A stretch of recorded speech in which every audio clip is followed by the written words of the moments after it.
जी नमस्कार। Namaskar Sehgal Saab, Namaskar Pallavi, Mr. Singh, Mr. Agarwal, Mr. R.K. Singh. Good afternoon to you all.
A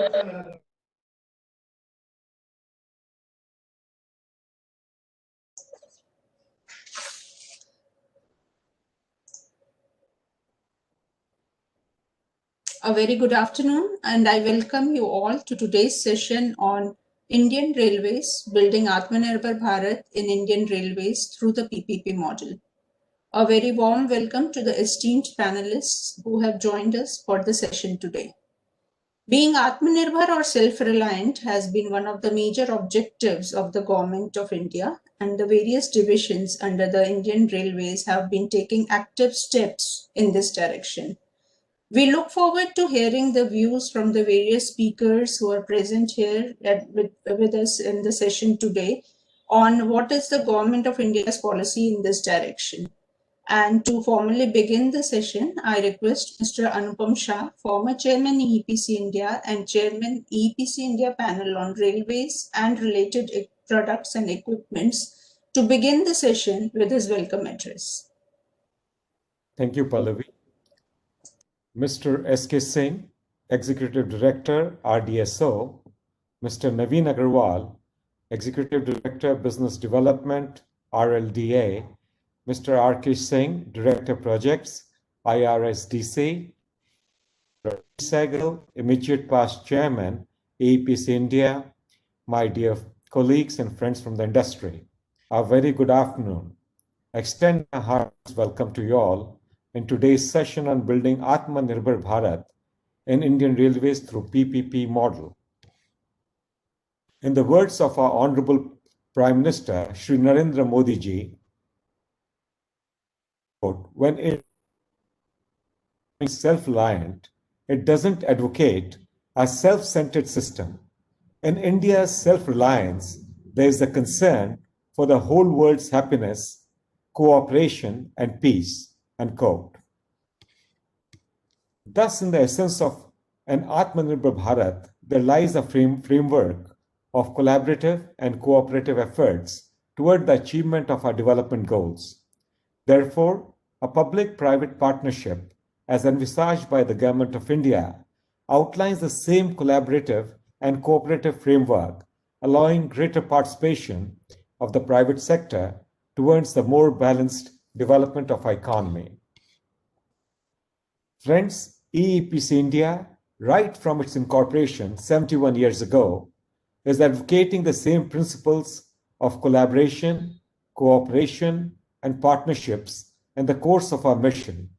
The mission has bridged Indian engineering manufacturers with the global market, which has allowed Indian engineering in keeping itself abreast with the latest trends in global markets, including technological trends, thus facilitating continuous drive towards self-reliance. In order to achieve self-reliance, the country needs to bolster the value chain right from the R&D and innovation labs, training centers, and skill development towards integrating in the supply chain and down to the final products and services. MSMEs form the backbone of engineering manufacturing in India. They help in filling the critical gaps of the manufacturing value chain, providing flexibility, diversification, and thus overall competitiveness in the supply chain. In order to facilitate an effective supply chain network, MSMEs, which form over 70% of the EEPC India's members, require regular hand-holding, knowledge, dissemination, and interactions. The railway equipment manufacturing sector, which has already been a major market for the primary sector back then, had helped form a major constituent of EEPC India's membership from iron and steel, metallurgy, foundry, and mechanical engineering sectors. The railway sector has perhaps the highest multiplier effect in the development of overall economy. It involves complex engineering, not just in the manufacturing, the rolling stock, but it also creates a platform for the development of high-tech infrastructure, such as railroads, bridges, tunnels, which also leads to the demand in the construction equipment manufacturing industry, besides electrification, communication, and commercial estate infrastructure across the nation. I'm extremely happy that today EEPC India has created a platform for vendor development and sourcing opportunities in railways at this important juncture, when the Government of India has rolled out a massive development plans for the future. This is the right stage for involving MSMEs to enable them to gain in-depth insights about the various opportunities.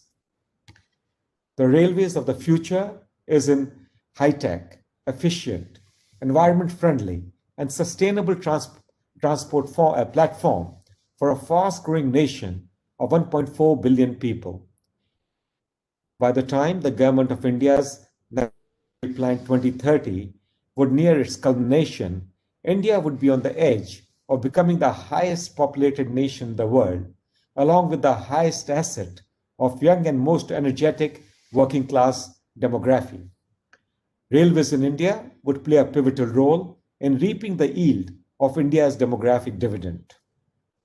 The railway sector will also play a very active role in catalyzing large-scale opportunities in niche emerging sectors where MSMEs require scalability to achieve competitiveness.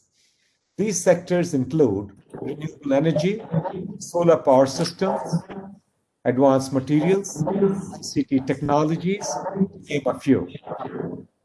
It would help decentralization and diversification of engineering clusters across the geography, thus promoting regional growth. The Indian engineering sector is glad that the Government of India, through its proactive vision, is inviting participation from the private sector and opening plethora of opportunities for MSMEs in building the future of India. I'm glad that we have some very eminent speakers with us today who will enlighten us and elaborate on the definition of Atmanirbhar Bharat through the PPP model. I'm confident that the industry is keen to explore opportunities for collaboration and partnerships and act as a great enabler in India's development as world superpower by the end of this decade.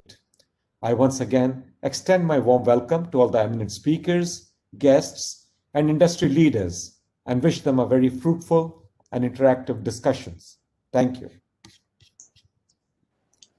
So thank you for your remarks and for setting the tone for the discussions today. I now request Mr. S.K. Singh, Executive Director, Research Designs and Standards Organization, RDSO, for his address.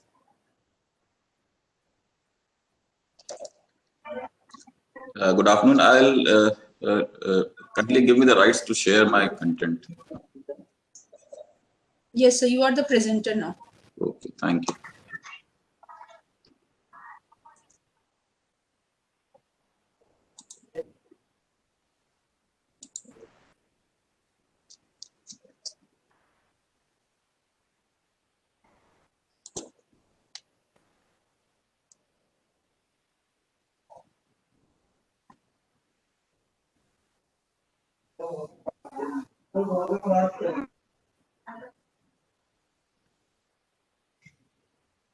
So is my screen visible? Yes, sir. Okay, thank you. A very good afternoon to all the participants. At the very outset, I would like to thank the organizers, PEPC India, for giving me this opportunity to be a part of this important event and session on a very important topic, which focuses on strategies and roadmaps for achieving and promoting the Atmanirbhar Bharat policy of Government of India. And Atmanirbhar Bharat initiative, as we all know, is a very great initiative, and as envisioned in the policy itself, the success of this initiative largely depends upon strengthening of 5 fundamental pillars of our ecosystem, which include the economy, infrastructure, systems, demography, and supply chain. Now, when we talk of infrastructure, this policy focuses at upgrading the existing infrastructure and developing modern state-of-the-art new infrastructure, which can become the hallmark of this country. And when I say modern, it focuses on widespread deployment and extensive use of new and emerging technologies.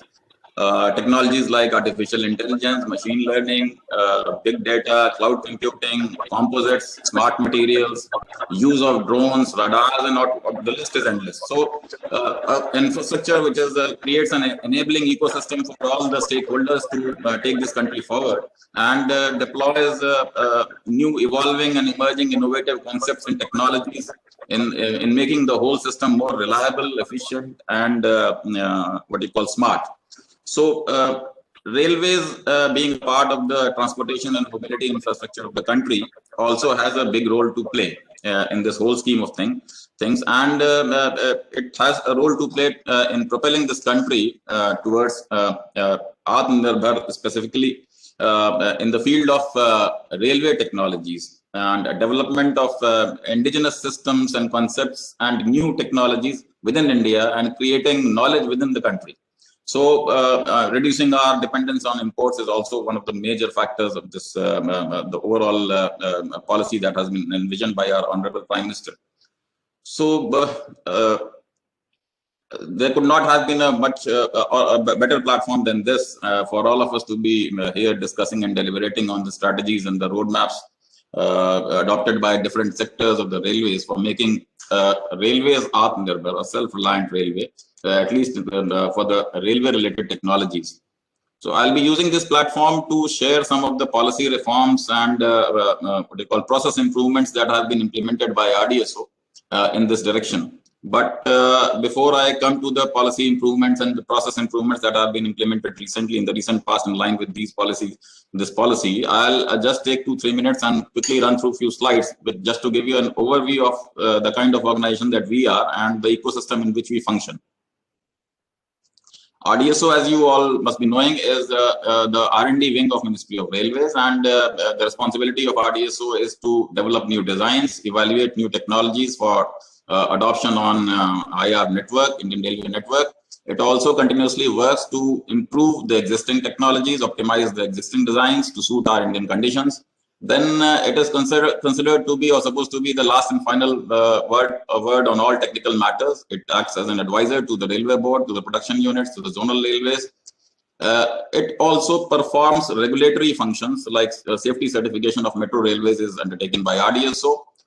We are a standard developing organization for railways. We are a sector SDO, and incidentally, I'd like to inform the forum that RDSO has approached Bureau of Indian Standards to give us recognition as a sector SDO, so that our standards drafted by the RDSO are then treated as a national standards. Our case is under process at BIS.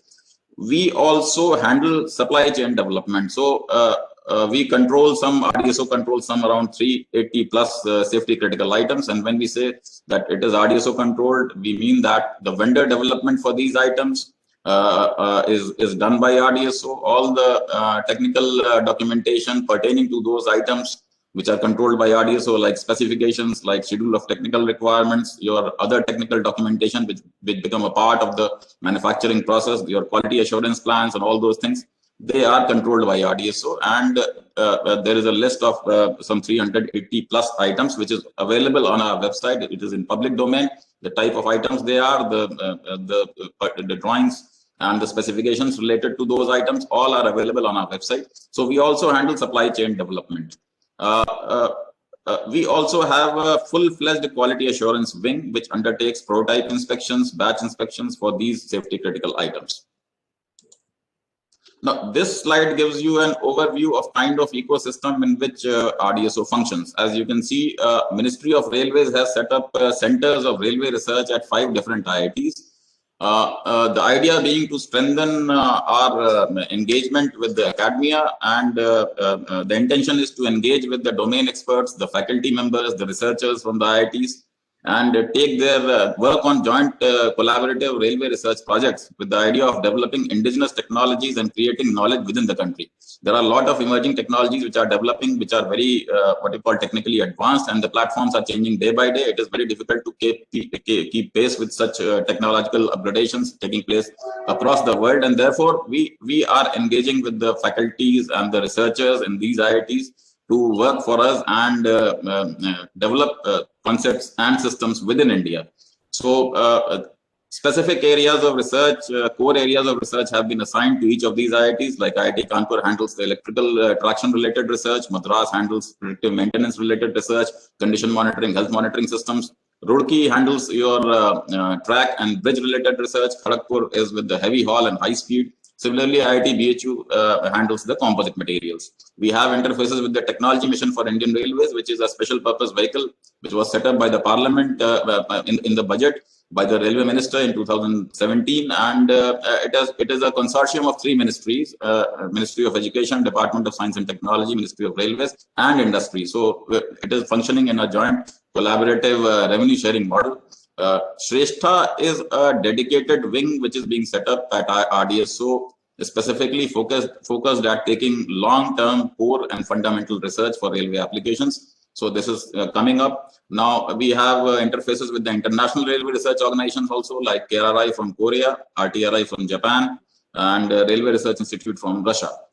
Industry has been one of the biggest contributor to the technological upgradation on the railways, and RDSO has been getting a lot of help and assistance and support from industry in identifying new technologies, bringing new technologies to RDSO for evaluation and evaluating the feasibility of adopting them with some design optimization and tweaking of the design and some modifications and changes to suit Indian railway conditions. We interact with the zonal railways, and we, as I've already said, we maintain close interaction with the railway board for policy guidance and other instructions. Now, these are some of the mission areas which form the center of all the R&D activities and the projects that take place in RDSO. As most of you must be knowing, the driver for railway research, the 4 basic drivers for the railway research are passenger comfort, your throughput, reliability, and safety. Now, these are some of the areas, specific areas on which RDSO has been working, and all the joint collaborative research projects and our engagement with the industry, engagement with the startups, and academia is centered around these important projects. These are some of the key areas on which globally work is being done in the field of railway research. So, as you can see, these are the broad categorization of areas on which various research organizations worldwide are working on, like vehicle and track dynamics, traction, panto and overhead system, current collection systems, condition monitoring and predictive maintenance systems, advanced safety management, and technology development.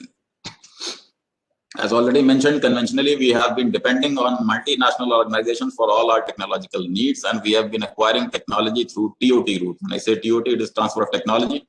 But most of you must be knowing that this TOT route has its own share of problems. And the problem is that while we acquire knowledge about the know-how of the system, we generally, the technology developer does not share the know-why of the system. So we, on the systems engineering part, is mostly missing in such technology transfers, and therefore we don't get that competence and what you call capability to develop new platforms out of the imported technologies. So therefore, and in the current scenario, when the focus is on developing indigenous technologies, indigenous vendors, indigenous systems, creating knowledge within the country, so we are engaging with all the premier institutes, educational institutes, engineering institutes in the country, along with the startups and industry.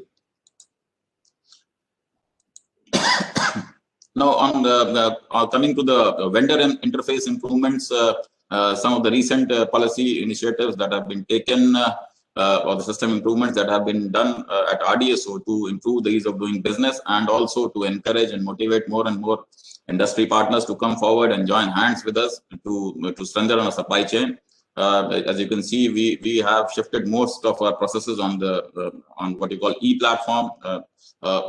Be it vendor registration, be it the communication with the vendors, it is all taking place through the portal.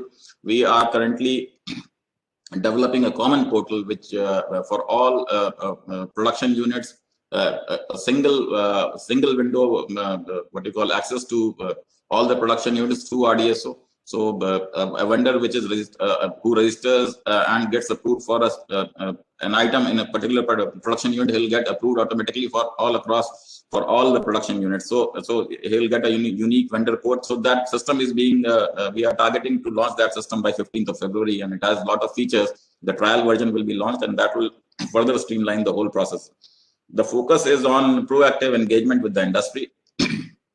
So as I have already said that we have been conducting what you call proactive approach in this, and we have conducted more than 80 vendor meets since last 1 year, and by conducting interactive seminars and conferences in different tier 2, tier 3 cities of the country.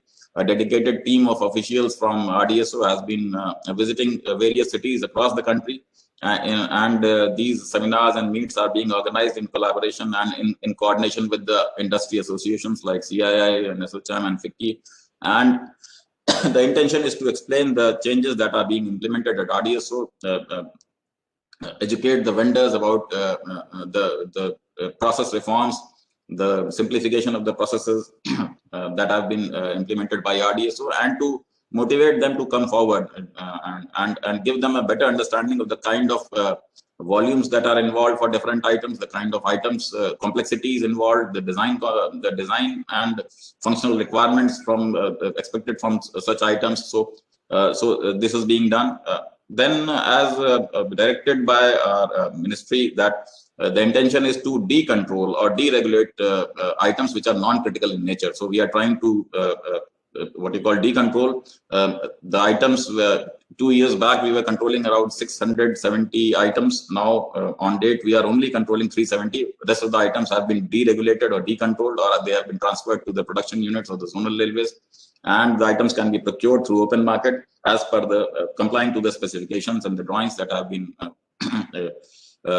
been circulated and in public domain for the procurement. In view of the recent this Atmanirbhar Bharat policy, all the specifications, there are around 1200 specifications to which the items are being procured. These specifications are being reviewed, and the conditions in the specifications are being realigned to suit the policy directives of Atmanirbhar Bharat. Conformance to DPIIT's public procurement order of 2017, Make in India, the preference to Make in India, that is also being ensured. We are trying to reduce the cycle time for registration. All the activities pertaining to registration is taking place through online portal. The vendor need not come to RDSO. There is no requirement of any industry representative or vendor to come to RDSO. He can transact completely through online portal. And we are also drafting a protocol where we would like to do away with the inspections, and will take the items based on self-certification, or what you call WTC, work test certificate, submitted by the vendor themselves. It will require some audit and some papers and formalities from the industry or from the vendor side. But this is again an area where we are trying to move forward.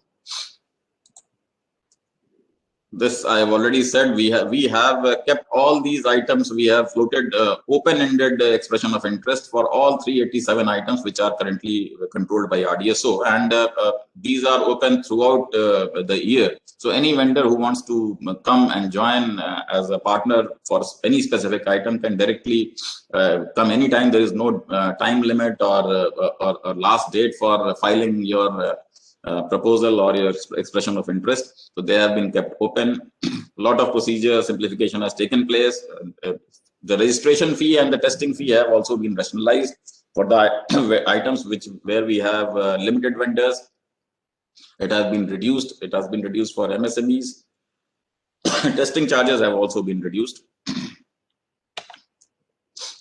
This is just to show you as to kind of reduction that has taken place. As you can see, in January 2018, RDSO was controlling some 656 items. Now this list has come down to 387. And we are further reviewing this 387 items so that we can further decontrol some more items out of RDSO, so that the procurement can be done from the open market as per the specifications and documents, and complying to those specifications and drawings and STRs and all those things. This is just to give you an idea of the kind of procurement involved. This is average annual consumption. This is an approximate figure, and as you can see, there are items with 2 vendors, 3 vendors, 4 vendors, 5 vendors. So, and we are making special effort to invite more and more vendors to come up and join hands and take up these items where we are having less vendors, like items having less than 5 vendors. So we are again, we have recently given an advertisement, published an advertisement in many newspapers also, where we have given the details of the items. We have shortlisted some 103 items, 103 items, and for those 103 items, the vendors can log in and register, and the contact numbers have been given of the concerned officials and the vendor development cells. They can handhold them and they can assist them in going through the whole process. We are conducting mega vendor meets for such items. We are trying to motivate vendors to come up and take up these items. So this is one of the recent acts, that the advertisement that has been published in the newspapers, and it also has specific details about the kind of items that we are looking for, and it has the contact details and the helpline numbers all listed there in the ad. This is also available on our website, and all this information is available on the public in the public domain on our RDSO's website. So I'll request all the industry partners to just go through this list, and in case of any query, the mail ID is given, the contact numbers are given. They can approach these numbers and send their mails on these what you call dedicated helpline numbers, and you will get the response. Some of the recent policy initiatives, again, similar items have been grouped. So a vendor which is a registered and approved vendor for an item, he can be approved for a similar item which requires the same manufacturing infrastructure, and a similar kind of design is involved. So all similar items have been clubbed together. So for that particular group, if an existing vendor is approved for, say, one item, he can directly register and get approval for the other items of the other items also of the group. So this is just to with an idea to increase the vendor base for our items. The prototype for items where we are having less number of vendors, we have waived off and the condition of getting the prototype manufactured before approval. What we are doing is we are based on the application of the vendor, we are conducting the capacity and capability assessment. We are assessing their infrastructure, their capability, their product range, their what do you call the client list and all those things. And then we are, if we find that the vendor is capable of undertaking development of that item, we are approving them for a limited quantity order, subject to condition that the first prototype that he develops against an order, against an existing railway order, he will get it inspected by RDSO. So there is no requirement for such items that he submits a prototype before approval and then we test and then give the approval to the vendor for participating in the tender. So we will be giving the approval beforehand and we will be asking them to get the first piece that he manufactures inspected by RDSO. Registration fee, as I've already mentioned, for items where we are having limited vendors, it has been relaxed, it has been reduced. We are trying to switch over to a virtual platform for capability and capacity assessment. Considering the situation created by this COVID-19, a number of inspections have been carried out through virtual platforms. So we are also trying to adopt this method for more and more what you call items, category of items, so that there is no need of inspector going to the premises and inspecting the manufacturing setup. Testing fee is waived off for the items which has less than 5 vendors. So if an item has been manufactured and the number of vendors are less than 5, we do the testing free of charge. Digitally signed inspection certificate and dispatch memos are being issued now online. And as I've already mentioned, we are developing a common vendor portal which will be launched by 15th of this month. And it will have a lot of features and it will further streamline the whole system. A vendor who gets approved at RCF will automatically get approval at ICF, MCF, similarly for CLW, BLW. So cross approvals will be facilitated and everything will be, every what you call transaction will be processed through the common vendor portal. The opportunities that I foresee for the vendors, as I've already explained, there are the items where we have limited number of vendors. The details are available on RDSO website. You can go and see the items where we have limited vendors, and item details are available, the drawings are available, the specifications are available, the contact numbers are available, the volumes are the likely volumes that has also been indicated there. Similarly, on the other side, there are a lot of there is a what you call plan to gradually shift from preventive maintenance to predictive maintenance. Now, when we shift to the predictive maintenance, we require a lot of condition monitoring systems which use these emerging technologies like artificial intelligence or IoT-based systems. And so these RDSO has been evaluating these systems, and most of these systems have been developed outside the country. Knowledge creation has taken place outside the country. We have capability within the country where it is not very capital intensive.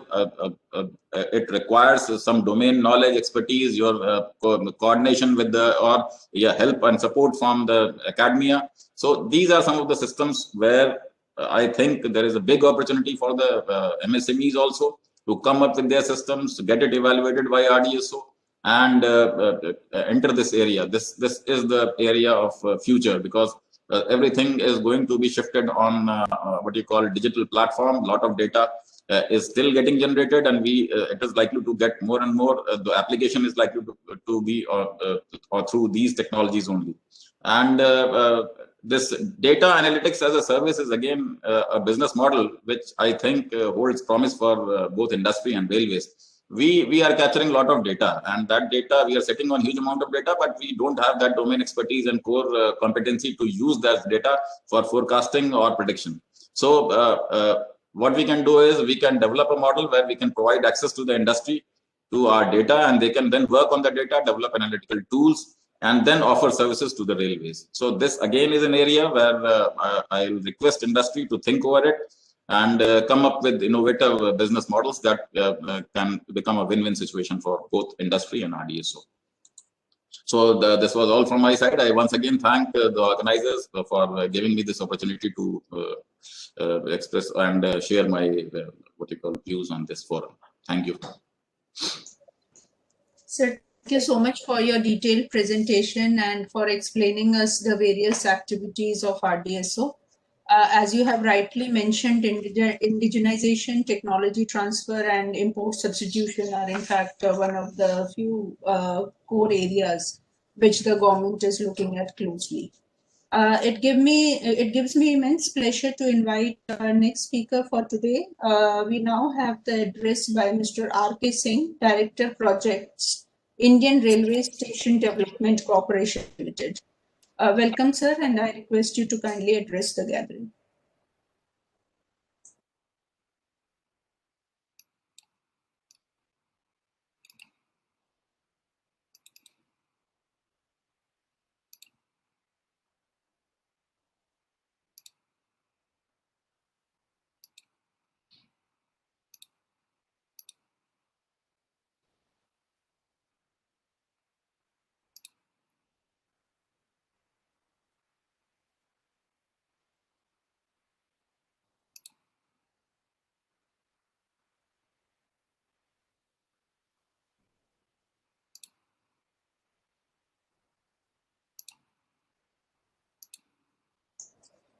Sir, if you are facing any technical issues, we can also share the presentation. There is some technical issue. I am not able to share it. Okay, we will do it from our side. Palak, kindly Yes. share the presentation. It's having some issue. Not a problem. Just give us a moment.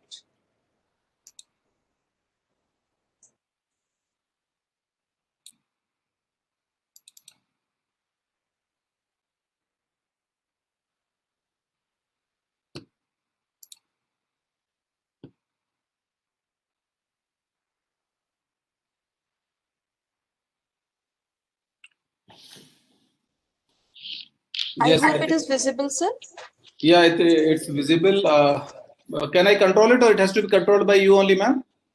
Sir, I'll be controlling it. You just let me know when I have to change the slide. Okay? You can just Okay. say next. Yes. Okay.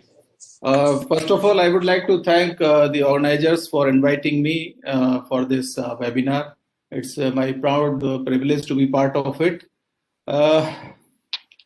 RSDC is Indian Railway Station Development Corporation, is working in the field of station development since 2012.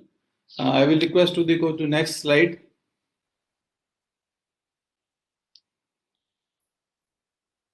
Next slide, ma'am.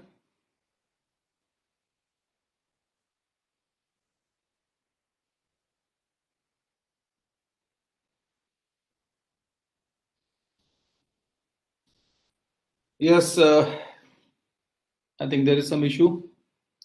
Yes. Mr. Santiago Calatrava is a Spanish architect, and he has rightly said that a railway station is something that can generate a city. If you go into the past, when the railways started, it came onto the outskirts of the city, and you can imagine how big city has developed on the other side of the station. So a railway station can generate a city. It's a fact. Next.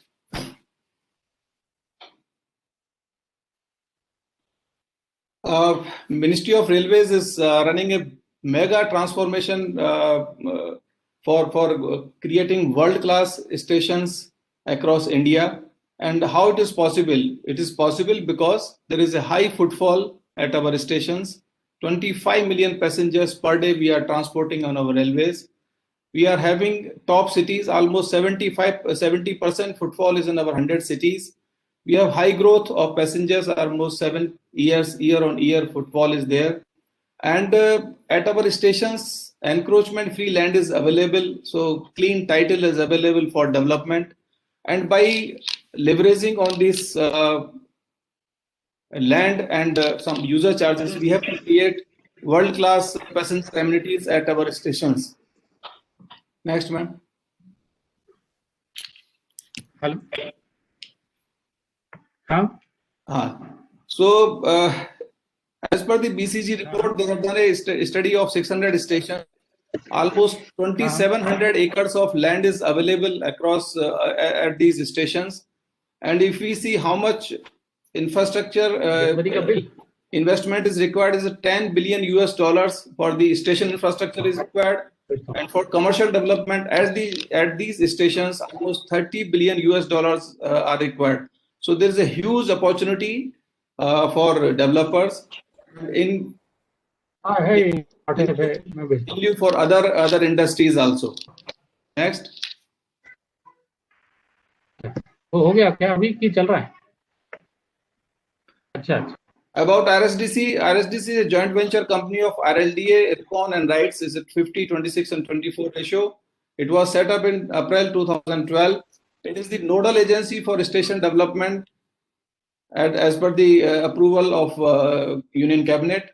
It has been given powers to approve its plans under Section 11 of Railway Act, and it has powers equivalent to zonal railway for station plans and land plans. Next, madam.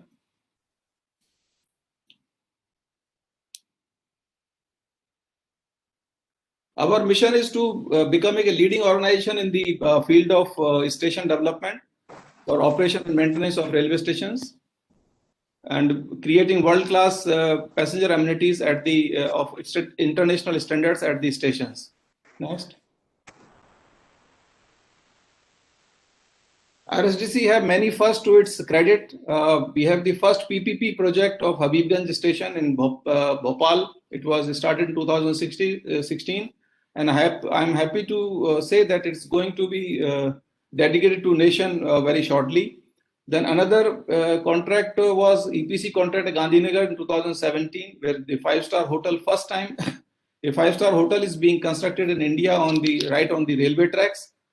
And as I told, RSDC is into the facility management also. So first time RSDC had taken Bengaluru as the first station for facility management. Our 4 stations were the first 4 stations which were approved by PPSC, Triple PSC Committee for Station Development. And for that, RFQ has already been invited, and we are at this stage of RFP now.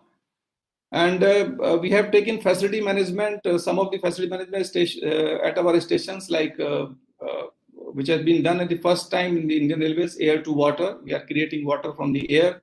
And Fit India Squat machine has been installed, where if you use that machine, the platform ticket is given to you if you do 30 squats free of cost. Next. Next.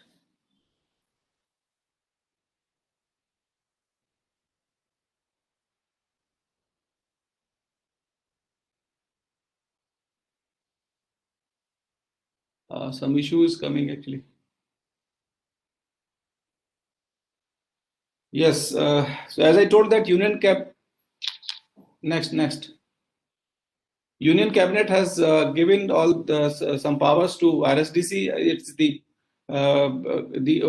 single window clearance as far as the station development is concerned, where all drawings and everything can be approved by RSDC in consultation with local bodies and following the national TOD policy issued by Ministry of Urban Development.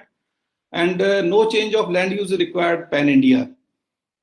RSDC has already started functioning as deemed planning authority for railway projects. Like we have approved all the drawings and plans of Habibganj project, for Safdarjung project of RLDA, and for Gandhinagar project of RSDC itself. And I'm very happy to share with the developers and other participants that Ministry of Environment Forest has clarified that station development project with the commercial development are exempted from prior environment clearance, subject to certain terms and conditions. Next.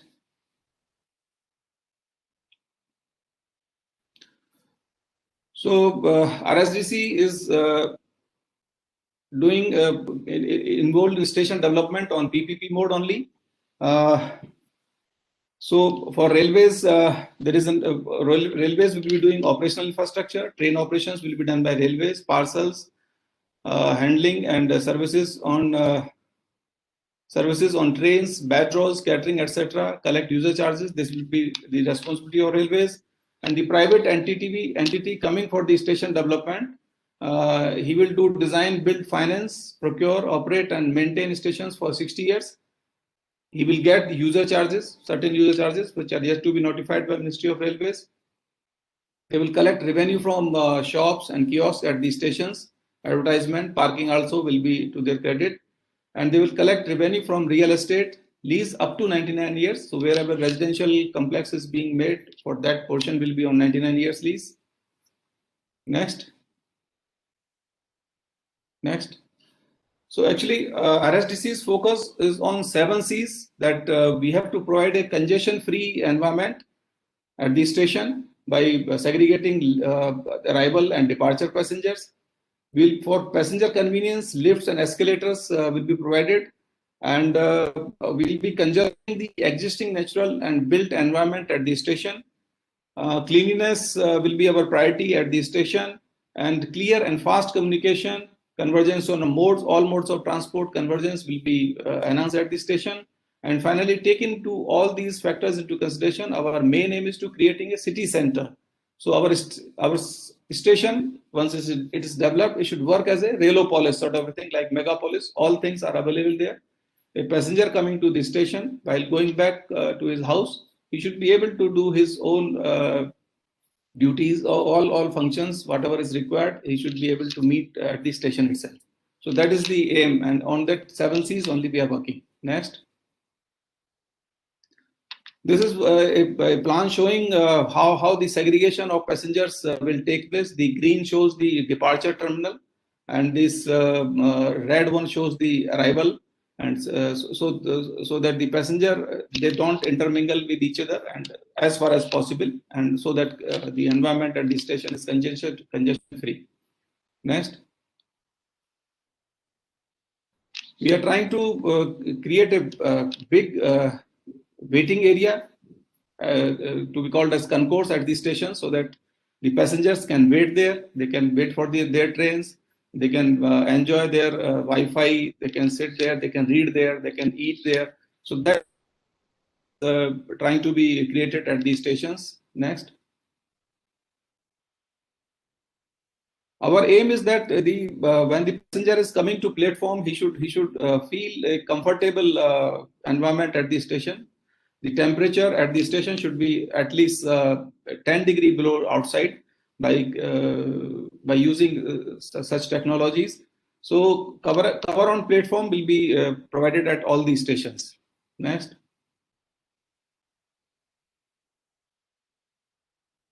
RSDC has developed its own development control norms for our stations, and we have started following them and putting them in our contracts wherever RFP we are doing. So these have been ready, and these are available at our website. Next.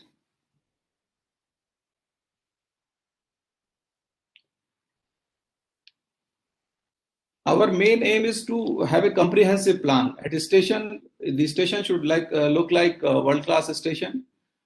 We should have world-class facilities there, and the station should be self-sustainable. It should be able to meet its own requirements from the station itself. It should be able to fund the station from there.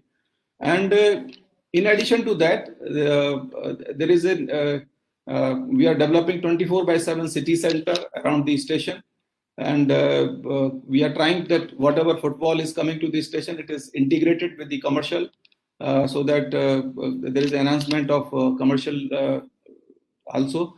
And we are promoting mixed use development as per the national TOD policy. Next.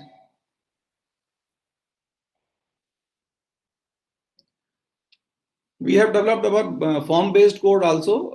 Our aim is that we should provide active frontage. Whatever construction is being made, whatever commercial development is being made at the station, it should have active frontage. so that we have eyes on these streets, and the passengers moving around or the customers moving around the commercial development, they don't have any sort of a fear. So these development codes we have developed as per the Ministry of Housing and Urban Affairs guidelines, and they are also available on our website. We are following them in our contracts now. Next. Another idea of form-based codes that we have done that mandatory arcades will be provided along the commercial development. Next. Whatever social infrastructure is created, it's a mixed-use development, as I told earlier. So if a school is made, so during morning, the residents living there, they are using this social infrastructure like playgrounds and all that. And once the school starts, the school uses that. So multiple uses of same thing has been planned to economize the things. Next. And we are giving buildable volumes. We are giving a plot where we were just specifying this built-up area, and the developer can use it as he wants. Next. In this plot, you can see these different type of developments can take place. So it is liberty up to the developer how he wants to use it. There will not be any restrictions on this. Next.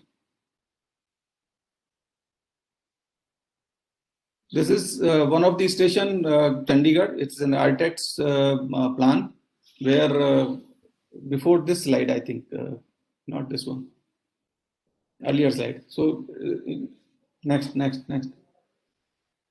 Railopolis concept. I wanted to show the Railopolis concept. Everything is available. And yes. Okay. So we are planning 24/7 active frontage at our stations. Next.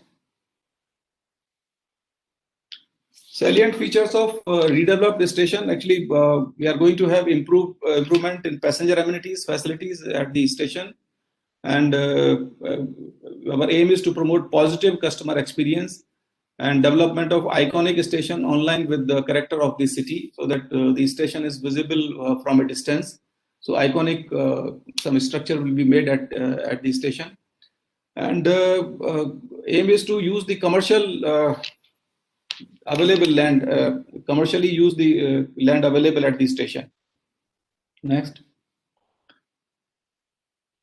So model concession agreement has already been approved, is under the approval of Ministry of Railways. Land cannot be, the salient features जो हमारे development के हैं उसमें the land cannot be mortgaged, ownership always vests with the railways, but BUA can be mortgaged. Then commissioning of commercial development after station development, and first he has to develop the station. Although he can start construction of commercial development also, but commissioning can only be done once he completes the station. So station is a mandatory part. And vacant land and air rights for commercial development will be provided to the developer.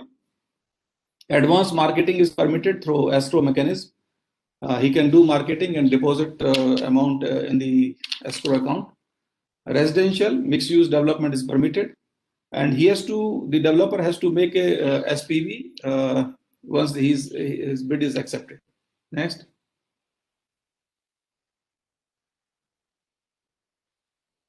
As far as land use is concerned, no land use clearance is required for change of land use is required across India.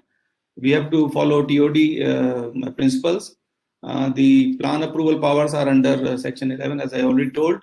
And no prior environment clearance is required. Next.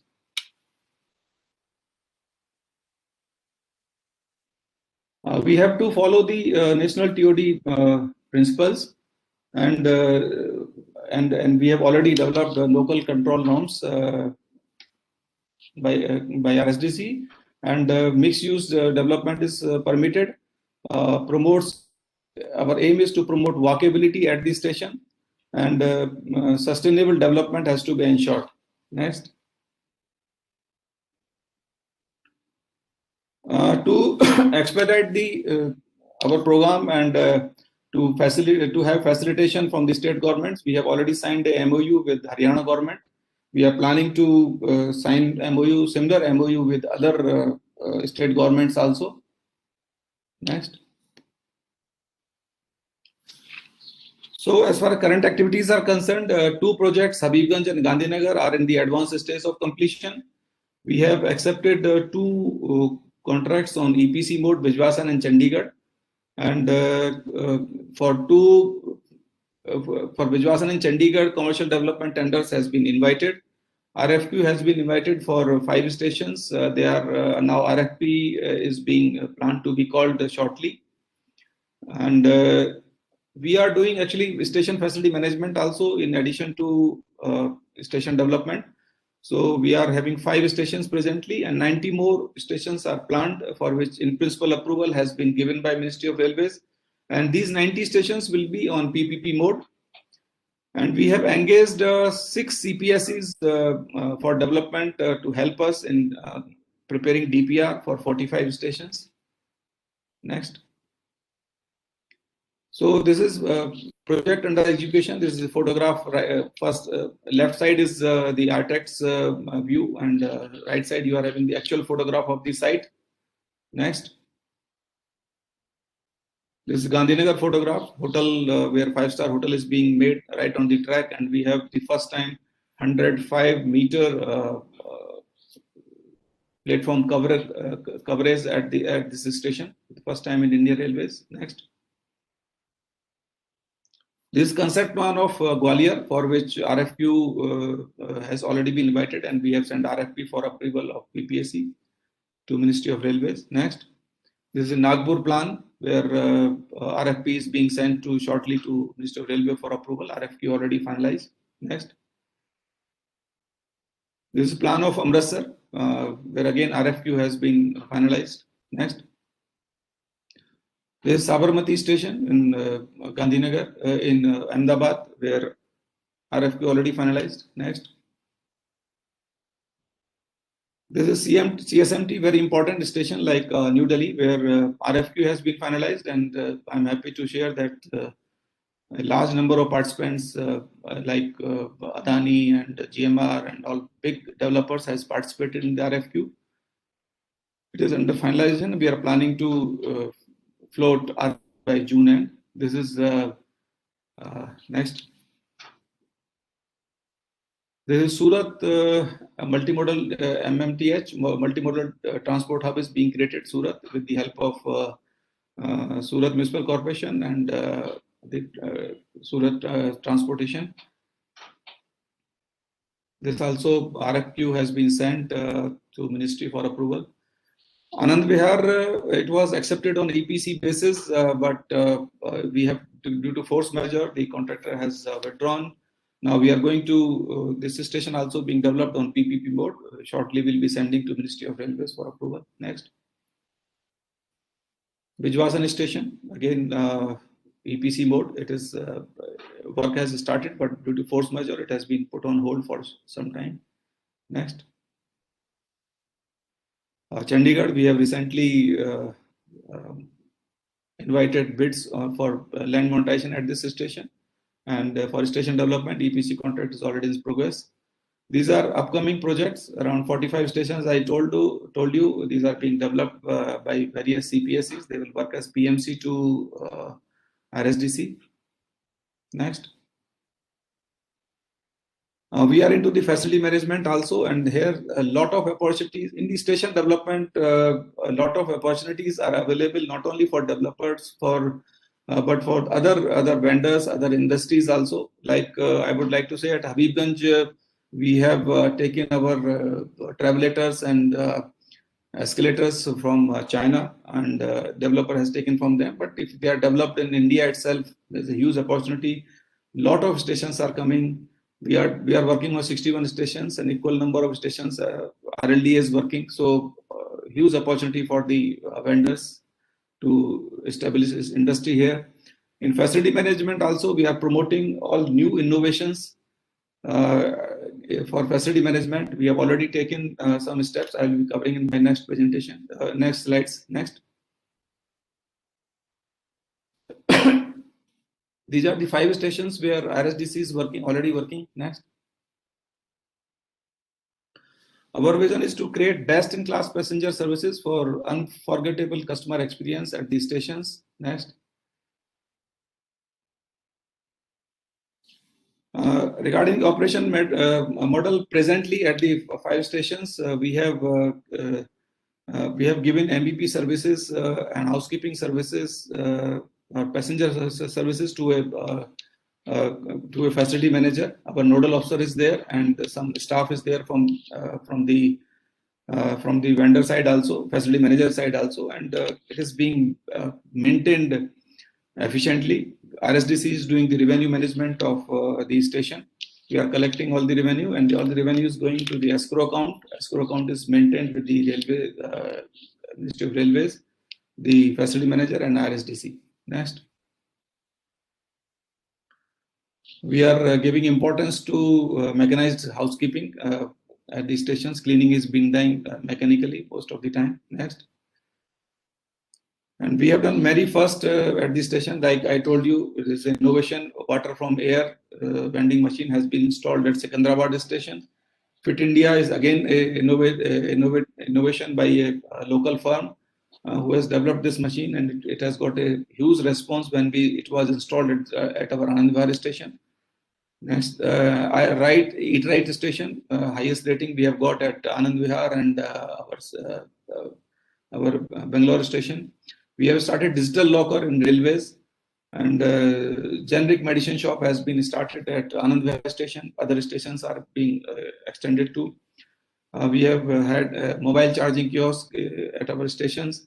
Retail store by startup. So we are encouraging startups also. They are installing the stores at Anand Vihar. They have installed. And recently at Bangalore, we have a food truck. It's a mobile truck who has taken some space at the station and providing food services at this station. So innovative ideas being encouraged by RSDC. Next. We are available. This is our website. We are having a monthly newspaper also, and next, Twitter handle also, and Facebook. This is the newspaper. Every month we are coming out. Thank you. Next. That's all from my side. Thank you very much. And I'm sorry I was not able to share. So I was a bit, my flow was restricted due to this. Thoughts were disturbed. I'm sorry. Sir, thank you so much for your presentation, and we are very pleased to learn about the various activities of IRSDC. And it is very encouraging to see the vision for developing the world-class rail infrastructure, which has been, just shown by you in the presentation. Before we move to the next speaker, I request the audience that if they have any questions or queries, they can type in the chat box. We will take them up during the Q&A session. I invite the next speaker for the day, Mr. Naveen Agarwal. He is the Executive Director, Business Development, Rail Land Development Authority, RLDA. Welcome to the meeting, Mr. Agarwal, and I request you to kindly address the gathering. Thank you. First of all, I'll share the presentation.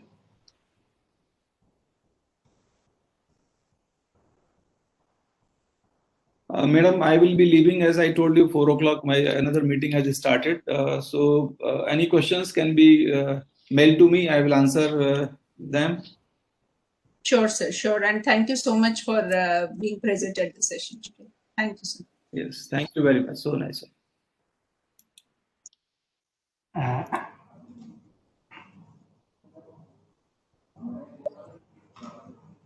Mr. Agarwal, you are the presenter now. You can share the presentation from your side. I'm trying to share, yeah.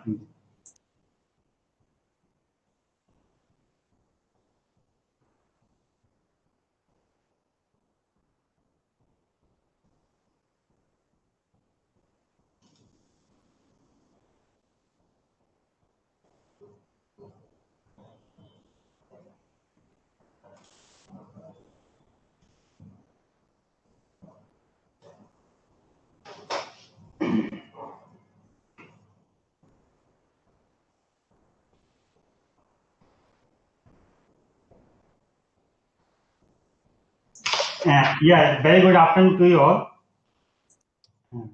I think I'm audible. Yes, sir. Can you just share the presentation on full screen because it is. I've done the full screen.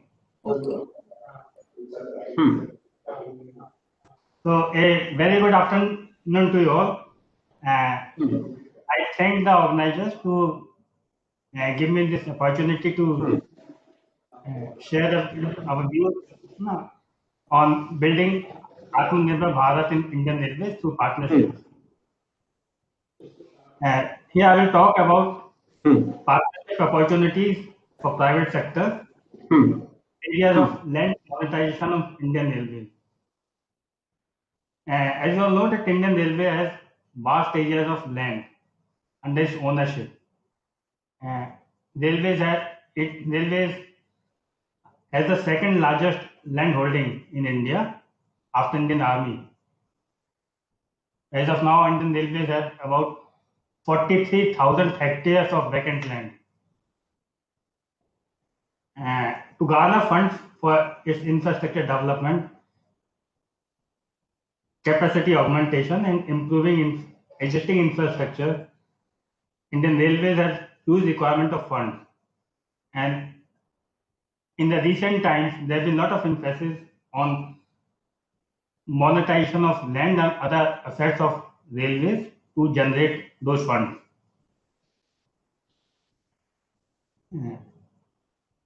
RLDA, Rail Land Development Authority, was created with the objective to generate non-fare revenues for Indian Railway, particularly by way of monetization of vacant railway land. So I'll present very brief about the RLDA. Then what are the various partnership models available with us for development, and emphasis on emerging opportunities for MSMEs in RLD projects.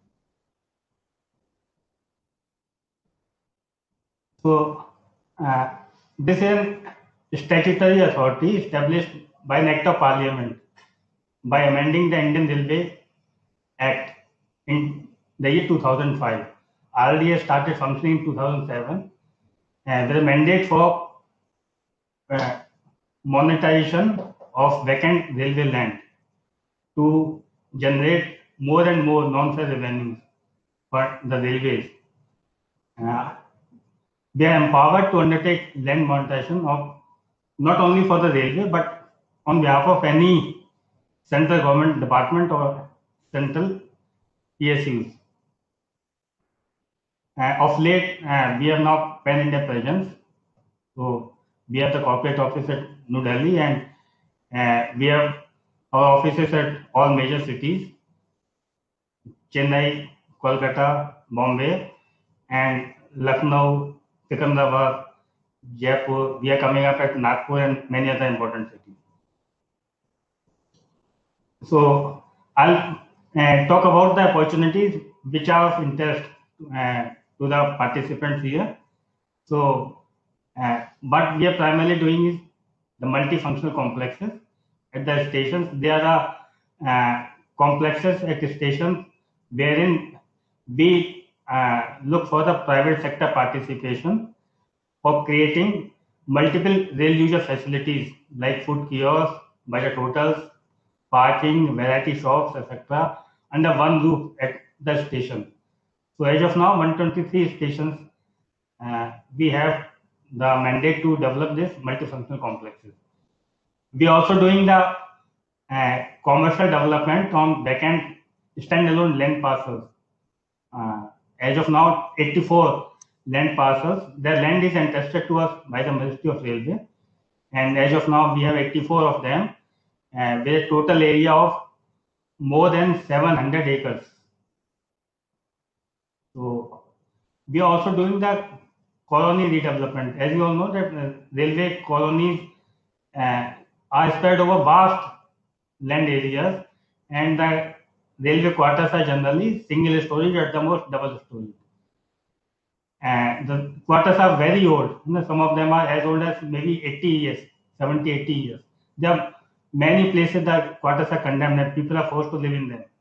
So we have been given a mandate to redevelop these colonies by building multi-story flats for the railways by way of utilizing the unutilized SAR. So in the process, we'll build the quarters for the railway staff, and the released land will be given on lease to the private players, so that they will earn money for them, and they will also build the quarters for the railway. So as the earlier speaker told, that we are also into the station redevelopment. So along with the IRCC, who are doing 60 or 62 stations, we are also doing 62 stations. New Delhi stations is being done by RLDA, and it's of course a flagship project of ours. We are also into the monetization of hill railways, like the Neral Mathiran Railway, Darjeeling Himalayan Railway, Nilgiri Railway,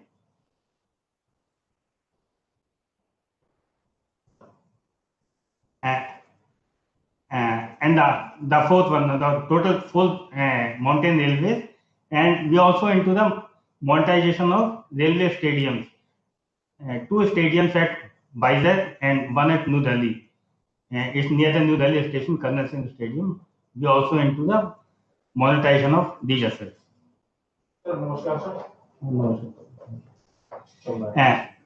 Now, I'll briefly talk about the partnership models for development. Okay.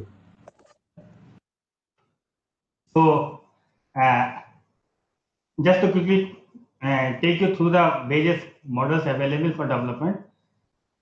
One is the upfront lease premium model or the revenue share model. Under this model, the land is leased to the private developer for a different lease period. Like if the land use is the pure commercial one, then it's normally leased for 45 years or the most 60 years. If the land is to be leased for residential development, then the lease period is normally 99 years. So if a commercial development is to take place at a site, the developer has full flexibility to choose the product mix. Like he may go in for a shopping mall or for a shopping complex, or even some office space, or maybe some studio apartments. So whatever flexibility is available as per the local development control norms for commercial use, that all is available to the developer or the private player to decide his mix to get the best returns. Sir, can I also request you to also change the slides? We are stuck on the first slide only. But I'm changing it. It's not visible on the screen. We can only see the first slide. Oh, I'm sorry. But I can see that. Okay. I just reshare, try to reshare.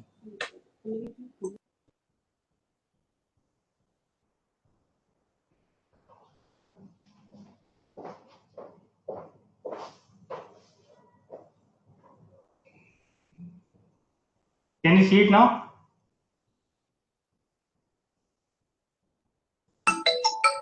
Not so far, sir. Please share from our side. I think you kindly share from your side, please. Yeah. Palak, just share the presentation. आप बात कर लो. Sir, please tell me the slide number that I have to play. This is slide number 7. 11. Okay. 7. 7. Yeah.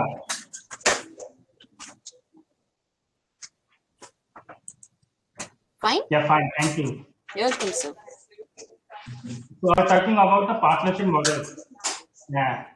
The one is the upfront lease premium model, in which the land is leased to the private player for different lease period depending upon the mix that is intended on that land parcel. For commercial use, it's normally 45 or 60 years. If the development is the residential one, then normally the lease period is up to 99 years. So in a commercial one, the full flexibility is there for the developer to choose a type of mix. What we are looking for is the normally upfront premium of the land, and thereafter once that premium is paid by the private player, then he has full flexibility for the development.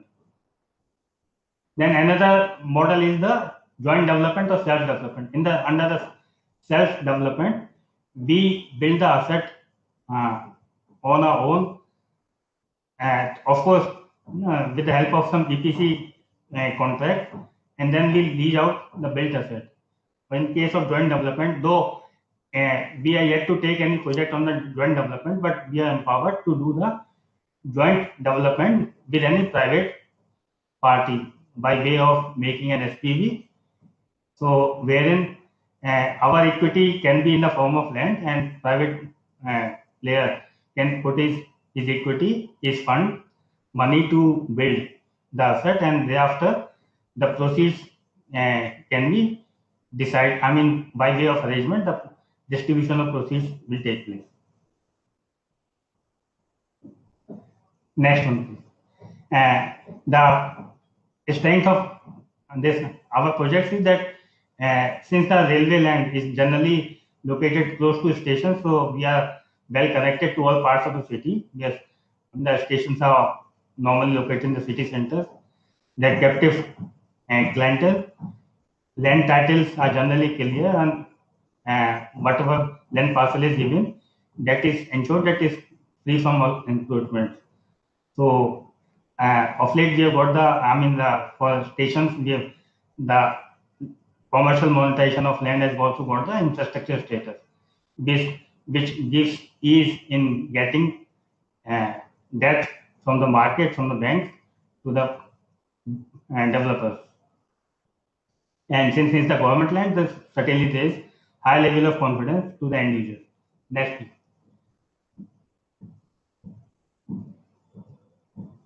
So under Section 11 of Indian Railway Act, the RLDA is empowered to approve its plan to approve the building plans for the commercial development on railway land. Of course, many other felicitation has been given to us by the Union Cabinet in recent past. For railway land, no change in land use is required on pan-India basis. But of course, while doing so, we have to see that the development on railway land has to be harmonious with the surrounding development. And lease period, as I told you that earlier there were restrictions on the period of lease on railway land. We were earlier not till 2018, we are not authorized to lease for a period more than 45 years. But now, Union Cabinet has approved the leasing of railway land right up to 99 years. Next. Now I'll talk the opportunities, particularly with respect to the MSMEs. So as I told that we are into the development of multifunctional complexes. They are for providing various rail user facilities at railway stations. So the land offered for MFCs is generally of the smaller plot, like ranging from 150 square meter to 1,500 square meter. So that's why the land cost is of the order of normally up to 5 to 7 crore only, though it may be less, but normally up to this range. So here the land is leased for a fixed lease period of 45 years. Selection of the private player through the competitive bidding process only. As I told earlier, the developer is free to decide its mix. Of course, there are a lot of opportunities for private players by way of selecting his mix, and by also there's opportunity for launching their new brands, any retail, food or beverage. Next, please. So MFCs are we have the multifunctional complexes, mandate to provide MFCs at 123 stations, out of which 57 stations, the bids have already been awarded to the private parties. So we are to give the lease rights or the select private players for the remaining MFCs. In the blue color, you'll find the which are the MFCs we are in the process of planning, and in the next few months, maybe 6 to 8 months time, we should be able to come to the market for the bids for developing these MFCs also. Next, please. So out of 57 for which we have already awarded the bids earlier, 13 are commissioned, like Bhuj, Junagadh, Abu Road, Bareilly, Gaya. You can see that all these MFCs have the budget total, and they're all running very well. And it's Salem, it's a visual shopping complex. Next, please. So this regarding the another mixed list of commercial development, that there's a standalone land parcel, 84 locations. So there are more than 700 acres of land which is already entrusted to RLDA for monetization. For 24, we already awarded the bids. For the rest, we are in the process of going to the market. A good numbers, more than 25 or so, we should be coming in the market over the next year. And next, please. This is the opportunities regarding colony redevelopment. These 84 colonies, there are 84 divisions in Indian Railway. In each division, we have been given a colony. So more than 1500 acres of land is available in this colony, which will be either utilized for developing railway quarters or for leasing to the private developers. Under these colonies, 20,000 quarters are to be built for the railway staff, and other than those 20,000, 50,000 is the estimate which the private players will be making for the purpose of leasing to the end users in market. So total private investment of about 11,000 crore is expected in this colony. So out of 84, only one has been awarded of now. We'll go to market for the other one. Next, please. Now station development. The what actually we are doing the station development has been very well covered by the earlier speaker, Mr. R.K. Singh ji.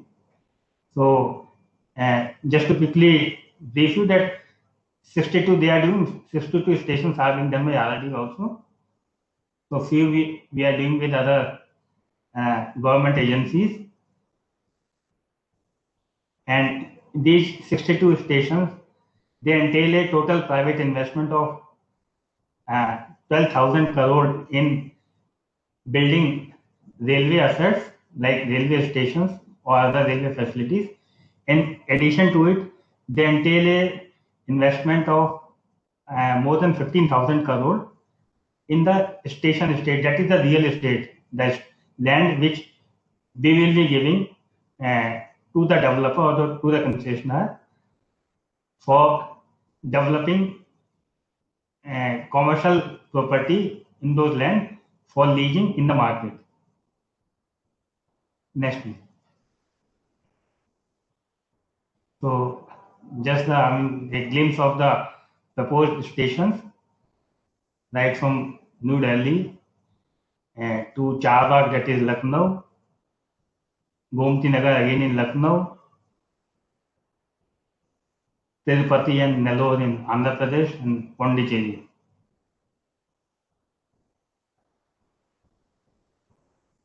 So the registration process in here is very simple.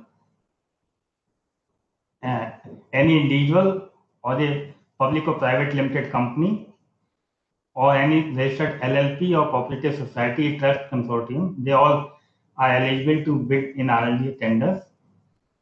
So we invite our bids on ITI platform, that is tenderwizard.com.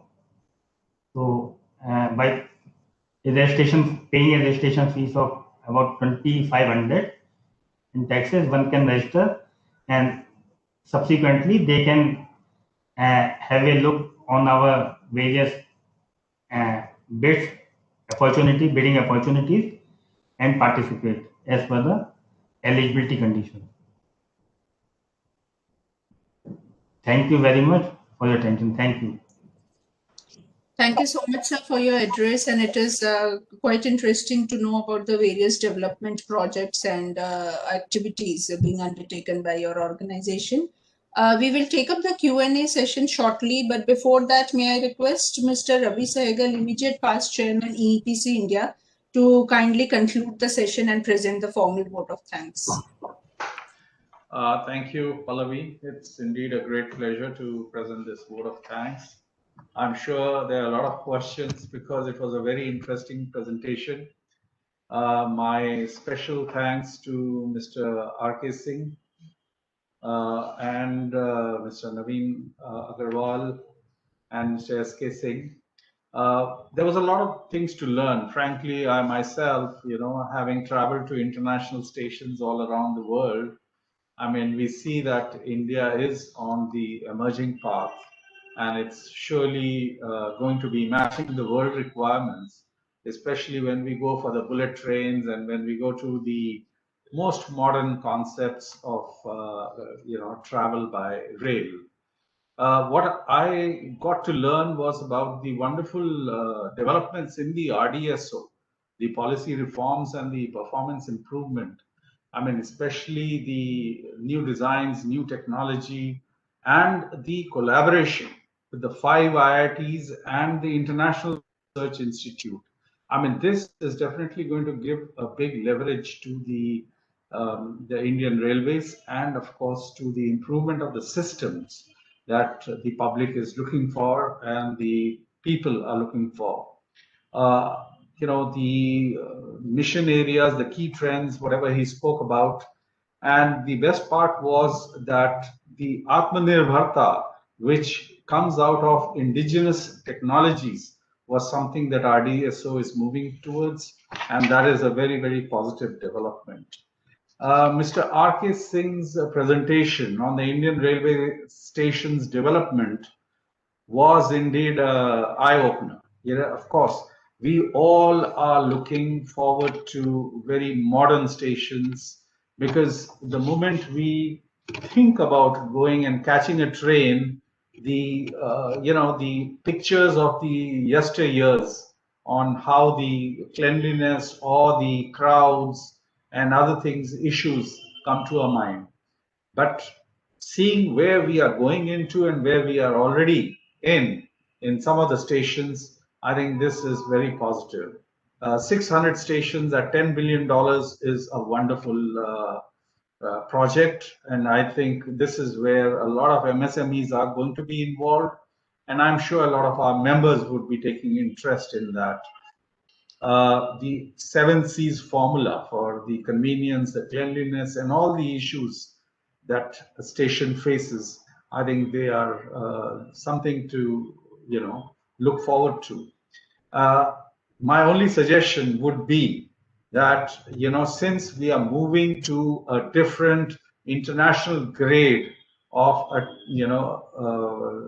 the station, the name station should be dropped, and instead of airport, because these stations are going to be looking like or matching the quality, cleanliness, efficiency of the airports. So we should start calling them rail ports, so that the image of station doesn't come in our mind and we know we are heading forward towards rail ports. And that would be my suggestion to the Railway Ministry. And the best part was the collaboration with the, public participation. and the PPP arrangements. I mean, this is something which is really developed. Railways have always been known to have large land banks, and if you give them on this kind of a model where schooling, housing, commercial setup, I mean, it's like a city. I mean, the concept was like making the station a city. In fact, in Germany, whenever we go, and Mr. Anupam Shah will agree with me, is when you are in Hamburg, Frankfurt, anywhere, you see the whole city is developed around the Hauptbahnhof, the railway station.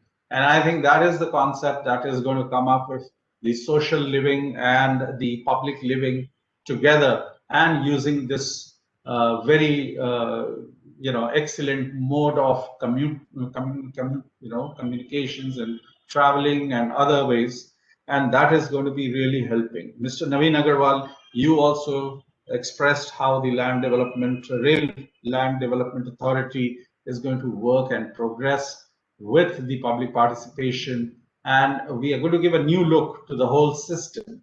This brings in immense investment. This brings in a lot of entrepreneurship, new technologies, and new developments, and that is where all the engineers and the engineering exporters, EPC members who can make use of this by bringing in indigenous technologies or overseas, excellence into working in India itself. I'd like to thank Mr. Anupam Shah for having opened the session in a very bright and positive manner, and to all the participants who are, who've given their time to listen to the deliberations. Special thanks to, of course, Pallavi Saha and Jaya Basu, our EPC team, to have made this possible. And I'm sure this is now going to lead us to a wonderful 3-day session on this, 3-day railway sourcing week, which has been conceptualized by EPC India for the first time. My special thanks to Department of Commerce, Government of India, and Indian Railways. Let's work together. Let's bring this Atmanirbharta to its core, and let's make India the most modern country in the world. Thank you. Thank you, everyone. Sir, thank you so much for your remarks. I would just like to take a few questions which have been asked by the audience. Mr. S.K. Singh, if you can kindly address these queries. There is a particular question from Ms. Vaishali Verma, and she is asking that they want to register as a member for RDSO. So can they register on the RDSO portal, or it has to be routed through GEM? No, she can register on RDSO portal, and we are also developing a common vendor portal also. It will be active by 15th of February. But as of now, she can register on RDSO portal. Okay, and so there is another query that if there is any opportunity for, the service sector, like there is a civil engineer and he's asking if there is any opportunity for service in the railways, the services. See, RDSO deals only with the new technologies and development of new systems. And as far as service and contracts are concerned, they will have to approach the railways, zonal railways. Okay. So that brings us to the conclusion of this very interesting session, and I am thankful to Mr. S.K. Singh from RDSO, Mr. Naveen Agarwal, RLD, and Mr. R.K. Singh from IRSDC. I'm also extremely thankful to Mr. Anupam Shah, former chairman EPC India, and Mr. Ravi Sehgal, immediate past chairman EPC India, for taking out their valuable time for being with us at the session. And also to thank my team members, Ms. Jaya Basu and Ms. Palak Singh, for coordinating the session. Thank you to all the participants also, and I hope you remember that there is a session on the tomorrow, 11th Feb at 11 a.m. on Indian locomotive manufacturing. Many of you must have registered for the session, and the links have already been sent to you on your email. So kindly join us for this interesting session. Thank you once again to all. Thank you. Thank you. Thank you very much. Thank you. Thank you, ma'am.